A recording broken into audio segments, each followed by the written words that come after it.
பிரெண்ட்வுட்ஸ் நேயர்களுக்கு வணக்கம். இன்னைக்கு நம்மளுடன் இணைஞ்சிருக்கிறாரு ஊடகவியலாளர் புன்னைவளவன் சார் இணைஞ்சிருக்கிறாரு. வாங்க பேசலாம். எந்த நேரத்தில் விஜய் சார் பயமா இருக்கா, இனிமே பயங்கரமா இருக்கும் அப்படின்னாரோ, ஒரு உற்சாகம் இருக்கான்னு பார்த்தா யார்கிட்டையும் இல்லை அப்படிங்கிறது, இன்க்ளூடிங் திமுக இன்க்ளூடிங் திமுக. எலெக்ஷனுக்கு முன்னாடி உங்களை கடத்திட்டாங்கன்னா என்ன பண்றது? எந்த அளவுக்கு சட்டத்திலே இருக்கக்கூடிய ஓட்டையாகவும் நம்ம அதை பார்க்க வேண்டியிருக்கு. விஜய் சாருக்கு அந்த பயம் வந்தது நியாயம். இதை எடுத்து நீங்கள் சட்டமன்றத்துக்கு போயிட்டு சபாநாயகத்தை தனியாகவே அதை கொடுத்துட்டு நான் போய் உள்ளே உட்காந்துக்கிறேன், திமுக ஆதரிக்கிறேன், அதிமுக ஆதரிக்கிறேன் அப்படின்னா உங்கள் மேலே நடவடிக்கை எடுக்க சொல்லி கட்சித் தலைவர் விஜயால சொல்ல முடியாது. இதில் ஒரு வேளை தொங்கு போகலாம் அப்படிங்கிற எண்ணம் கொஞ்சம் ஸ்ட்ராங்காக இருக்குது. இவங்களுக்கு இடையில இருந்த அந்த வாக்கு வித்தியாசத்தை வச்சு எக்குத்தப்பாக பறிச்சதுனால போகலாம். இழுபறியிலே தான் போக போகுது. லாஸ்ட் இது வரைக்கும் ஒரு திக் நிமிடங்கள் குபா கிருஷ்ணனோ அல்லது செங்கோட்டையனோ இல்லை ஆதவர்ஜுனாவோ பேக் எண்டில் பல வேலைகள் பார்த்துருக்குறாங்க. களம் அவ்வளவு குழப்பமாக இருக்கு அப்படிங்கிறது தான் நம்ம பார்க்குற வீடியோவில் வர்றவங்கலாம் விஜய்க்கு ஓட்டு போட்டு தான் சொல்கிறாங்க. இல்லை, விஜய்க்கு ஓட்டு போட்டவங்கெல்லாம் வீடியோ ரெடி பண்ணுறாங்க. எக்ஸிட் போல் வெளியிட்ட யாராச்சும் மாவட்ட வாரியாக லிஸ்ட் ரிலீஸ் பண்ணாங்களா? நேஷனல் மீடியாஸ் எடுத்தோம்னா அவங்க திமுக 3, இங்கே 2, இதுக்கு 1. 19, 2021, 24 இந்த 3 தேர்தல்களிலும் அதிமுக தோல்விகளுக்கு பிறகு கோர்ஸ் கரெக்ஷன் பண்ணவே இல்லை. சார் வணக்கம். வணக்கம். எப்படி இருக்கீங்க? ரொம்ப சிறப்பாக ஓடிக்கிட்டு இருக்கு. தேர்தலுக்கு முன்பாக அரசியல் களம் ஒரு மாதிரியா இருந்துச்சு அப்படின்னு சொல்லலாம். வாக்கெடுப்புக்கு பிறகு அரசியல் களமே ஒரு விதத்துல மாறி இருக்கு. தேர்தலுக்கு பின்னாடி வேற மாதிரி இருக்குன்னு எடுத்துக்கலாம். ஆமா, இதை பத்தி நீங்க என்ன நினைக்கிறீங்க? இல்லை, எந்த நேரத்தில் விஜய் சார் பயமா இருக்கா, இனிமே பயங்கரமா இருக்கும் அப்படின்னாரோ, ஏறத்தாழ அதை மாதிரி தான் போயிட்டு இருக்குன்னு நம்ம எடுத்துக்கலாம். என்னன்னா, அந்த இருக்கக்கூடிய எல்லா கட்சிகளும் சீமானவர்களை தவிர மீது எல்லா அணிக்கும் ஜெயிக்கும்னு ஏதோ ஒரு எக்ஸிட் போல் வந்துருச்சு. வந்துட்ட பிறகும் எல்லாரும் சந்தோஷமா இருக்காங்களா, இல்லை ஒரு உற்சாகம் இருக்கான்னு பார்த்தா யார்கிட்டையும் இல்லை அப்படிங்கிறது தான். இன்க்ளூடிங் திமுக இன்றைக்கு அவங்க மேதினத்துக்கு வந்தபோது அந்த அவங்களுடைய முக இதெல்லாம் எடுத்து போட்டு பாருங்க, ஒன்றும் உற்சாகம் இல்லை அப்படின்லாம் பலரும் போட்டுக்கிட்டு இருந்தாங்க. அது பார்த்தீங்கன்னா நல்லபடியாக முடிக்கணுமேங்கிற பதட்டமா இல்லை முடிவுகளுக்கான பதட்டமா, இதெல்லாம் ஒவ்வொருத்தவங்களுடைய எண்ணத்துக்கே நம்ம விட்டுறலாம். ஆனால் அவங்க கான்ஃபிடென்ட்டாக இருப்பதாக இந்த நேரத்தில் பாடி லாங்குவேஜ் காட்டலை. என்ன நடக்குங்கிற ஒரு சஸ்பென்ஸ் நம்மளை விட அவங்களுக்கு ஜாஸ்தியாக இருக்கும். ஏன்னா நம்ம வெளியிலேருந்து பார்க்குறவங்க நம்ம 1000 பேசலாம், நம்ம கருத்துக்கள் என்ன வேணாலும் இருந்துட்டு போகலாம். பட் அதை விட அவங்களுடைய இது தானே முக்கியம். இழப்பதற்கு ஆட்சி கையில் இருக்கக்கூடியது அவர்களுக்கு தான். அவங்கள பொறுத்த வரைக்கும் கூட்டணி ஆட்சிங்கிற நிலைக்கு போனாலே அவங்க அதை இழப்பாக தான் பார்க்க வேண்டியிருக்கும். ஸோ அந்த ஒரு எண்ணத்தில் இருக்கிறாங்க. எடப்பாடி பழனிசாமி அவர்கள் ஒரு அறிக்கை விட்டார் 2 நாளைக்கு முன்னாடி.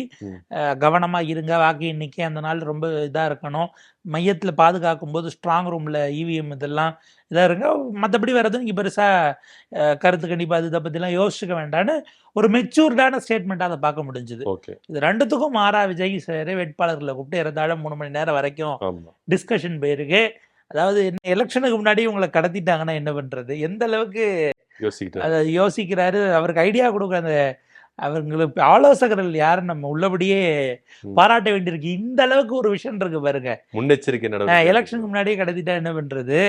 அதே போல பாத்தீங்கன்னா இவங்களை எங்க பாதுகாப்பா தேர்தல் முடிவுக்கு பிறகு வெற்றி பெற்றவங்க பனையூருக்கு தான் வரணும். ஏன்னா ஒரு பொது இடம் அங்கதான் ஆபீஸ் இருக்குங்கிறதுனால மற்றதுக்கு நம்ம விமர்சிச்சோம், இதுல அப்படி விமர்சிக்க வேண்டாம். பனையூருக்கு வந்துடணும், இங்க இருந்து அப்படி கிளம்பிடலாம். முன்கூட்டியா எழுதி கையெழுத்து வாங்கிடலாமா? நாங்க முழுமனதாக எங்களுடைய சட்டமன்ற குழு தலைவராக தளபதியை தான் சூஸ் பண்றோம். ஏன்னா என்ன ஒரு சிக்கல் இருக்குன்னா, அது சட்டத்திலே இருக்கக்கூடிய ஓட்டையாவும் நம்ம அதை பார்க்க வேண்டியிருக்கு. விஜய் சாருக்கு அந்த பயம் வந்தது நியாயம். அவருக்கு அட்வைசர்ஸ் யாரும் தெரிஞ்சு நல்லா சொல்லி கொடுத்துருக்குறாங்க. சட்டப்படி நீங்க இந்த கட்சி தாவல் தடை சட்டம்னு இருக்கு. நீங்க ஒரு சின்னத்துல ஜெயிச்சுட்டு பாதி இதுக்கு பிறகு வேற ஒரு ஆதரிக்கிறீங்க, இல்ல கட்சியில குரடா சொல்றதை கேட்கலன்னா உங்கள் மீது நடவடிக்கை எடுக்க சொல்லி உங்க சட்டமன்ற உறுப்பினர் பதவியை பறிப்ப சொல்லி கட்சியினுடைய தலைமையின் சார்பில் பரிந்துரை செய்யலாம் சபாநாயகருக்கு. அதை ஒரு விண்ணப்பமாக கொடுத்தா அவங்க அதை ஏற்றுக்கலாம், எடுத்துக்காம போகலாம். அது சபாநாயகர் எப்போ வேணாலும் முடிவு எடுக்கலாம்னு வச்சுக்கோங்களேன். அது ஒரு கிரே ஏரியா. ஆனால் அப்படி கொடுக்கணும்னா என்ன பண்ணணும், உங்கள் சட்டமன்றத்தில் நீங்கள் எத்தனை பேர் ஜெயிக்கிறீங்க, ஒரு மினிமம் பர்சன்டேஜ் இருக்குது, ஜெயிக்கிறவங்கெல்லாம் சேர்ந்து எங்கள் சட்டமன்ற குழுக்கு இவர் தலைவர், இவர் கொறடா அப்படிங்கிறத தேர்ந்தெடுக்கணும். இந்த தேர்ந்தெடுத்து அந்த அங்கீகார கடிதத்தை எல்லாரும் நீங்க கையெழுத்து போட்டதை கொண்டு போய் சபாநாயகர்கிட்ட கொடுத்து பதிவு பண்ணணும். ம். இதுக்கப்புறம் நீங்க கட்சி மாறினா தான் உங்க பதவியை பறிக்கிறதுக்கான வாய்ப்பு அந்த கிளைமே எடுக்க முடியும். அது ஆனா நீங்க அதுக்கு முன்னாடி கிடையாது. அதுக்கு முன்னாடி கிடையாது. ஓகே. நீங்க வெறும் அந்த ஜெயிச்ச சர்டிபிகேட் அதுல நீங்க தாவேகாவின் சார்பில் போட்டியிட்டு வென்றவர்னு தான் இருக்கும். ம். இதை எடுத்துக்கிட்டு இது ஒரு என்ட்ரி பாஸ் மாதிரி ம். நம்ம கான்சர்ட்டுக்கோ இதுக்கோ இதை எடுத்துட்டு நீங்க சட்டமன்றத்துக்கு போயிட்டு சபாநாயகர்கிட்ட தனியாவே அதை கொடுத்துட்டு ம். நான் போய் உள்ள உட்காந்துக்கிறேன், திமுக ஆதரிக்கிறேன், அதிமுக ஆதரிக்கிறேன் அப்படின்னா ம். உங்க மேல நடவடிக்கை எடுக்க சொல்லி கட்சி தலைவர் விஜயால சொல்ல முடியாது. சொன்னா யாரு அது உங்களுக்கு எடுப்படாது. சொன்னாலும் அங்க சட்டமன்ற ரெக்கார்ட்ல அது அப்படி பதிவாகல. ஓகே. ஏன்னா சட்டமன்ற குழு ஃபார்ம் பண்ணும்போதே இவர் அதுல வரல, ஒரு உறுப்பினரா இல்ல ம். என்பதாக அவங்களால அதை விளையாட முடியும். ம். கேஸ் போட்டாலும் அது முடியறதுக்குள்ள இவரு தான். இங்க 5 வருஷம் முடிஞ்சிரும். அது முடிஞ்சு அடுத்த தேர்தல் வந்து அதுக்கு அடுத்த இதுக்கே நம்ம போயிடுவோம். சரி. ஸோ இதெல்லாம் யாரோ சொல்லியிருக்காங்க. ம். பயம் நியாயமானது. ம். இப்போ என்னன்னா 3 பேரும் அமைச்சரவை பட்டியல் ரெடி பண்ணியிருக்கிறாங்க. ம். இதுல எது அஹ், எந்த பட்டியல் அப்படிங்கிறத டிக் டிக் பண்ண அடிக்க வேண்டிய போறாங்க. இடத்துல மக்கள் இருக்காங்க. அந்த முடிவை நோக்கி தான் மே 4 போகுது. ம். மே 4 அப்படிங்கிறது அஃப்கோர்ஸ் இன்னும் ரொம்ப குறைவான நேரம் ஆமா. தான் வச்சுக்கோங்களேன். நமக்கு ஒரு 30 மணி நேரம். ம். திங்கட்கிழமை இந்த நேரமெல்லாம் ஏறத்தாழ தெளிவாயிடும். எல்லாம் தெளிவாயிரும். அமைச்சரவை நம்மலாம் உட்காந்து யார் யார் அமைச்சர்களாக வர வாய்ப்புன்னு உத்தேச பட்டியலை ரெடி பண்ணி பேசிட்டு இருக்கக்கூடிய சூழல். ஓகே. அவங்க ரெடி பண்றாங்களோ இல்லையா, நம்ம ரெடி பண்ணிடுவோம் ம். அப்படிங்கிற சூழல் ஒரு பக்கம் ஓடிக்கிட்டு இருக்கு. இதுல ஒரு வேளை தொங்கு போகலாம் அப்படிங்கிற எண்ணம் வந்து கொஞ்சம் ஸ்ட்ராங்கா இருக்கு. ம். தொங்குங்கிறது விஜய் 1லோ 2லோ இருந்து தொங்குக்கு போக வாய்ப்பு இல்லை. ம். 1, 2ல திமுக அதிமுக இவங்களுக்கு இடையில இருந்த அந்த வாக்கு வித்தியாசத்தை விஜய் எக்குத்தப்பா பறிச்சதுனால போகலாம் ஓகே. அப்படின்னு. ஆனா அப்போ விஜய் வந்து இங்க சீட்டு வாங்குவார் அப்படின்றத, ஏன்னா தொங்கு சட்டமன்றம் வருது கொஞ்சம் ஸ்ட்ராங்கா இருக்குதுன்னு சொல்றீங்க. அப்போ ஒருவேளை விஜய் வந்து சீட்டு எடுக்கிறதுக்கான வாய்ப்புகள் இருக்கா? விஜய்க்கு சீட் கன்வர்ஷன் இருக்கிறதுக்கு வாய்ப்பு இல்லைன்னு நான் அப்படி நம்புறேன். நான் அப்படி மதிப்பிடுறேன். தொங்கு எப்படி வரும்?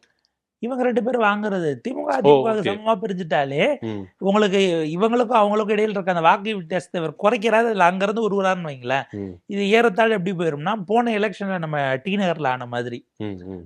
ஒரு 150 வாக்குகளுக்கும் குறைவாக, அல்லது வந்து பார்த்தீங்கன்னா ஆலங்குளத்துலேயோ இல்லை இப்போ சமீபத்தில் விருதுநகர்ல நடந்துச்சு இல்லையா, ம். அந்த ஒரு ரவுண்ட் இவர் முன்ன போக ஒரு ரவுண்ட் அவர் முன்ன ஆமா, போக மாறி மாறி.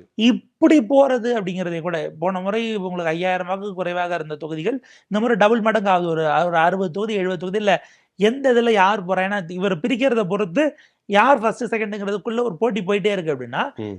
இந்த இடத்துல தான் நம்ம சிக்கல்னு சொல்லுது. இந்த முறை குறைந்தது ஒரு 40லிருந்து 45 தொகுதிகளாவது ம். தி மினிமம் இழுபறியிலே தான் போக போகுது. லாஸ்ட் இது வரைக்கும் ஒரு ஒரு திக் நிமிடங்கள்ங்கிற மாதிரி தான் நம்ம கமெண்ட்ரி கொடுக்கணும். ம். அப்படிங்கிறது ஒரு மதிப்பீடு. ஏன்னா விஜய் அவர்கள் அவருடைய சீட்டு கன்வர்ஷன் ஆகலாம். அந்த 2 இதில் ஏதாவது ஒன்று.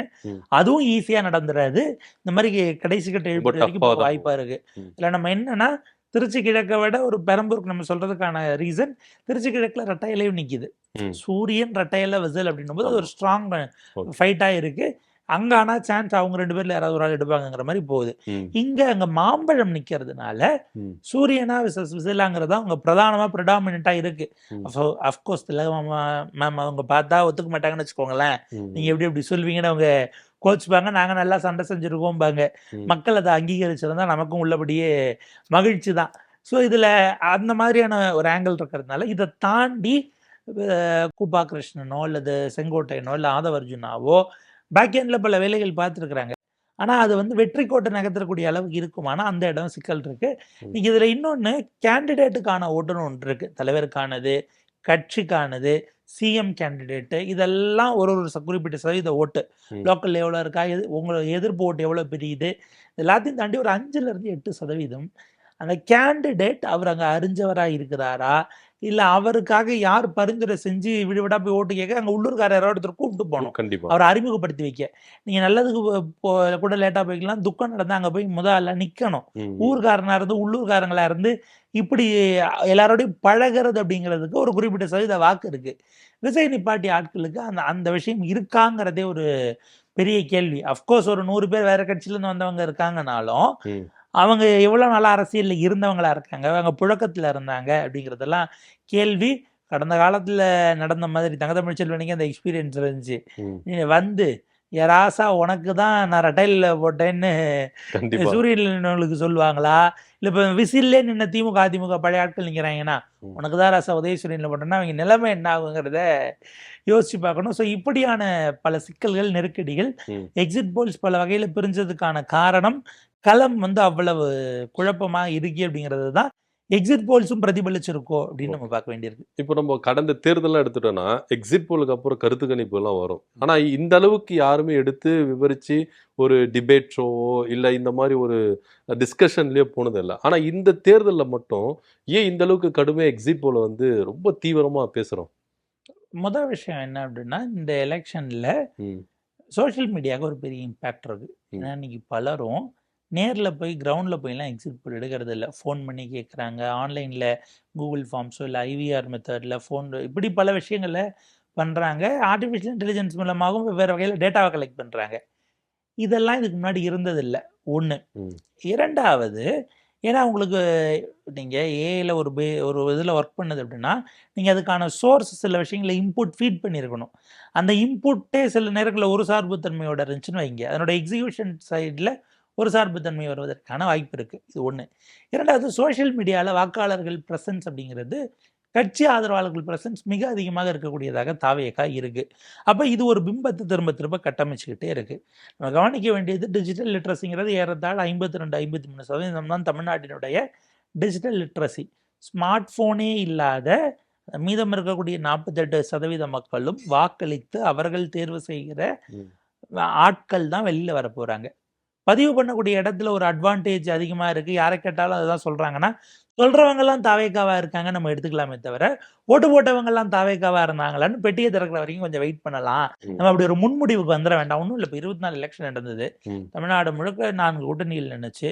நின்றுட்டு வந்து எத்தனை பேர் வீடியோ போட்டாங்க. நாங்கள் உதயசூரியனுக்கு ஓட்டு போட்டோம், ராகுல் பிரதமர் ஆனோம், இல்லை மோடிஜிக்காக இந்த 3வது முறை போட்டோம், அண்ணாமலை கோயம்புத்தூரில் ஜெயிக்கணுங்கிறதுக்காக போட்டோம், அதிமுக தான் ஜெயிக்கணும்னு போட்டோம், இல்லை சீமான் வெளில போகிறோம். அப்போ அவருக்கு மைக்கு கொடுத்துருந்தாங்கன்னு நினைக்கிறேன். விவசாயி தான். இப்போ மைக் சின்னதுக்கு தான் நாங்கள் போட்டோம். எத்தனை பேர் வீடியோ போட்டு நீங்கள் பார்த்தீங்க? உங்களுக்கு ஞாபகம் இருந்தா? 2024 தெரியல.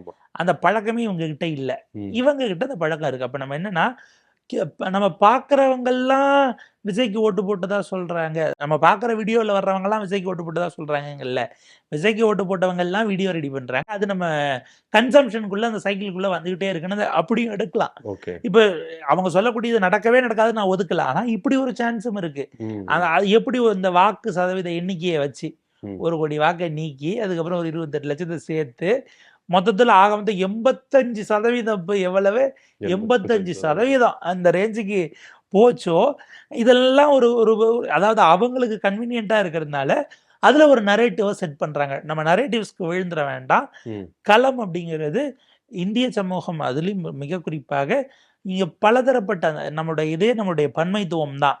நீங்கள் அது வந்து பார்த்தீங்கன்னா கிராமம் நகரம் அப்படிங்கிற பிரிவினையோ இல்லை வர்க்க ரீதியிலாக வறுமை கோட்டு கீழே இருக்கிறவங்களோ ஒரு மிடில் கிளாஸோ இல்லை அப்பர் மிடில் கிளாஸோ இல்லை அதுக்கு மேலே இருக்கக்கூடியவங்க, அவங்க பணியிடம் சார்ந்து அரசு பணி இல்லை ஒப்பந்த ஊழியர்களாக அன்றாடங்காட்சிகளாக இருக்கக்கூடிய மக்கள், தனியாரில் அதில் ஒரு ஸ்டேட்டஸ் கோல் இருக்கிறவங்க, இப்படி அதே போல் அவங்களுடைய கல்வி பின்புலமாகட்டும், சாதி ரீதியிலாக மத ரீதியிலாக இப்படியான இந்த பன்மைத்துவம் இருக்குல்ல, இது எல்லாத்தையும் பிரதிபலிப்பதை போல ஒரு சாம்பிள் எடுக்கும்போது தான் அது கரெக்டாக மக்கள் மனநிலையை பிரதிபலிக்கும். நான் உதாரணம் கேட்குறேன். எக்ஸிட் போல் வெளியிட்ட யாராச்சும் இந்த மாவட்டங்களில் மாவட்ட வாரியாக லிஸ்ட் ரிலீஸ் பண்ணாங்களா? மண்டல வாரியா லிஸ்ட் ரிலீஸ் பண்ணியிருந்தா கேளுங்களேன். யாரும் ரிலீஸ் பண்ணல. ஏன்னா அவங்க தமிழ்நாடு முழுக்க போல, சட்டமன்ற தொகுதி வாரியா போல, தமிழ்நாட்டில் இருக்க மாவட்ட வாரியாவும் போல, ஏதோ ஒரு ஜோன்ல இறங்கி எப்படி இருந்தவங்கலாம் கொடுத்துட்டு நேர்லையும் போலங்கிற விஷயம் இருக்கு. ஸோ அதனால அதை நம்ம ரொம்ப பெருசா எடுத்துக்க வேண்டாம். அது அப்படியே இருக்கட்டும். அவர்களுடைய கணிப்பு. இறுதி முடிவு என்ன வருதுங்கிறது வரும்போது உங்க கணிப்பு என்ன லெவலுக்கு இருந்துச்சுங்கிறது நம்ம மேட்ச் பண்ணி பார்த்துக்கலாம். சரி, ஓகே. இது ஒரு கணிப்பு திணிப்பு அப்படின்னு எடுத்துக்கிட்டாலும் இந்த சீன்ல எடப்பாடி பழனிசாமி வரவே இல்லை, அதிமுக வரவே இல்லை. திமுக ஆட்சியை பிடிக்கும் அப்படின்றாங்க.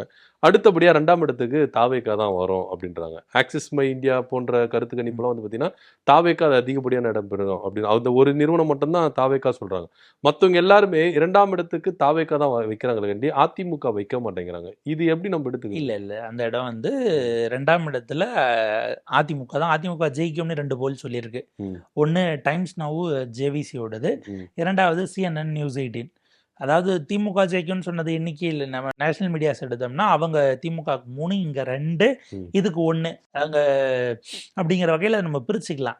என்னன்னா இது ஏறதால் அம்மையார் ஜெயலலிதா ஃபார்முலா. எலெக்ஷன் முடிச்சுட்டு ஒரு சைலண்ட் மோடுக்கு போகிறதுங்கிறது அந்த கட்சி அப்படியே இருந்து பழக்கப்பட்டுருச்சு. எடப்பாடி பழனிசாமி அவர்கள் அம்மையார் ஜெயலலிதாவினுடைய ரெப்ளிகா இல்லைனாலும் பின்னாடி சில வேலைகள் போயிட்டு இருக்கு. அவர் வந்து அங்க வாக்கு எண்ணக்கூடிய இருக்கிறவங்களுக்கான பேசிக் இன்ஸ்ட்ரக்ஷன்ஸ் அவர் கிரவுண்ட் லெவல்ல இருந்து வந்ததுனால ம். சில இன்ஸ்ட்ரக்ஷன்ஸ் பாஸ் ஆன் பண்ணியிருக்காருங்கிறாங்க. 2-3 நாட்களுக்கு முன்பாக கூட அவரு வேட்பாளர்களுக்கு எல்லாம் சில விஷயங்கள பாஸ் பண்ணியிருக்கிறார். கொஞ்சம் கான்ஷியஸா இருங்க. எதுவும் இப்போதைக்கு ஏன்னா கருத்து கணிப்பு வந்தப்ப இந்த மாதிரியான நரேட்டிவ் செட் ஆச்சுன்னா நீங்க முதல்ல மனசு உடைஞ்சு போயிடாதீங்க அப்படிங்கிறதோட அவர் நிப்பாட்டிக்கிட்டார். அவரு என்ன எவால்வ் ஆகுதுங்கிறத பார்க்கறதுக்கான ஒரு அமைதியா நடக்கிறத என்ன சொல்றது வேடிக்கை ஆழ பார்க்கறது. பார்க்கறது அப்படிங்கிற இடம் தான் அது. ம். இது எப்படி இருக்கு என்னவா போறாங்க நம்ம ஏதாவது பண்ணி இப்ப உதாரணத்துக்கு ஒரு செய்தி ஓடிக்கிட்டு இருந்துச்சு. அவர் வந்து ஒரு வேளை சேலத்துல எனக்கு இருக்க போறார் அப்படின்னு ஒரு செய்தி செஞ்சது. ம். அப்படி உண்மையா இருக்க பட்சத்துல முன்னாடி நாளே நரேட்டிவ் செட் பண்ணிடுவாங்க. பாருங்க எப்படியும் ஜெயிக்க போறது இல்லைன்ட்டு அவர் சேலத்திலே இருந்துட்டாருன்னு. ம்.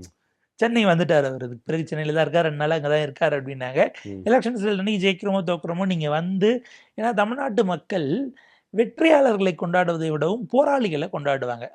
அவங்களே தோக்கடிப்பாங்க, திரும்ப அவங்களே செய்வாங்க. எல்லாம் செஞ்ச பிறகும் அதுக்கப்புறமும் நீங்க களத்துல நிக்கிறீங்களா? ஏதோ ஒண்ணுத்துக்காக உங்களுக்கு நாங்க ஓட்டு போட்டோம். நீங்க ஜெயிக்கல பரவாயில்ல. ஆனா அடுத்த 5 வருஷம் நாங்க யாரை நீங்க எதிர்க்கணும்னு ஓட்டு போட்டோமோ, அவங்கள எப்படி எதிர்க்கிறீங்க? நல்லா ஏத்தீங்கன்னா திரும்ப உங்கள நாங்க மேல ஏத்தி உட்கார வைப்போங்கிறது மக்களுடைய ஒரு மனநிலை. நாடி துடிப்பா இருக்கும். அப்படி வந்துச்சு அப்படின்னா, அன்னைக்கு சில தொய்வுகள் இருக்கும், சோர்வு இருக்கும். இவ்வளவு உழைச்சு போதாதா? இது எல்லாரும் மனிதர்களுக்கும் இருக்கக்கூடியதுதான். தலைவர்களும் அப்படிதான். ம். அத முடிச்சுட்டு திரும்ப நீங்க ஒரு பழைய வைப்ல நீங்க பழைய பழனிசாமியா திரும்ப வரணுங்கிற மாரி, ம். நீங்க பழைய பன்னீர்செல்வமா அவரு அங்க போயிட்டாரு. ம். அப்படி வரணுங்கிற மாரி வந்து ஒரு இத எடுக்கணுங்கிறது தான் அடுத்த கட்டமா மக்கள் உங்ககிட்ட எதிர்பார்ப்பாங்க. அதனால ஒரு தலைவராக இருந்த பல நேரங்கள்ல அதிமுகவின் மீது அது இப்ப நான் விமர்சனமா வைக்கிறேன். மேபி ரிசல்ட்ஸ் எல்லாம் வந்த பிறகு கூட நம்ம எலாபரேட்டா பேசலாம். அவங்க நிறைய விஷயங்கள் அவங்கள பலப்படுத்துறதுலயும் சரி, திமுக பலவீனப்படுத்துறதுலயும் செய்யாம விட்டுட்டாங்களோங்கிற ஒரு பார்வை இருக்கு. ம். அதன் காரணமாக இந்த எலெக்ஷனை இன்னும் கூட நெருக்கி இருந்திருக்கலாம். இப்ப நம்ம சொல்ற ஒரு நம்ம அசஸ்மெண்ட் படி ஒரு 40ல 45 தொகுதிகளை ஒரு இழுவரினா, நீங்க அதை 50 60 100 கொண்டு போறீங்க அப்படின்னா அது இன்னும் உறுதியாக இருந்திருக்கும். கடைசி நிமிஷம் வரைக்கும் 2 பேருக்கும் யாரு என்னங்கிறது தெரியாத அளவுக்கான ஒரு இந்த நம்ம பொங்கலுக்கெல்லாம் கயிறு இழுக்கிற போட்டி இருக்கும்ல, ஆமா. அந்த மாதிரி இப்படி இங்க இழுக்க திரும்ப அப்படி இழுக்க இப்படியே ஓடிக்கிட்டு இருந்திருக்கலாம். அந்த இடங்கள்ல பல விஷயங்கள் நடந்தது. சரி இது முடிஞ்சு போச்சு. அவரு 19, 2021, 24 இந்த 3 தேர்தல்களிலும் அதிமுக அதற்கு பிறகு தோல்விகளுக்கு பிறகு கோர்ஸ் கரெக்ஷன் பண்ணவே இல்ல. அதற்கான விலையையும் ஒருவேளை 26ல ஒரு பெரும் தோல்வி வருகிறது அப்படின்னா, அதற்கு பொறுப்பேற்க வேண்டும். அதை திருத்திக் கொள்ள வேண்டும்ங்கிறது ஒரு கட்சியாக, ஒரு அமைப்பாக அவங்க செய்ய வேண்டியது. ம். அஃப்கோர்ஸ் இதெல்லாம் மீறி நம்ம கணிப்புகள் எல்லாம் தவிடுபடியாக்கி அவர் ஜெயித்து வருகிறார் அப்படின்னா, நம்ம நிறைய கத்துக்க வேண்டியிருக்கு அவங்க கிட்ட இருந்து அப்படின்னு பார்க்கலாம். ஓகே.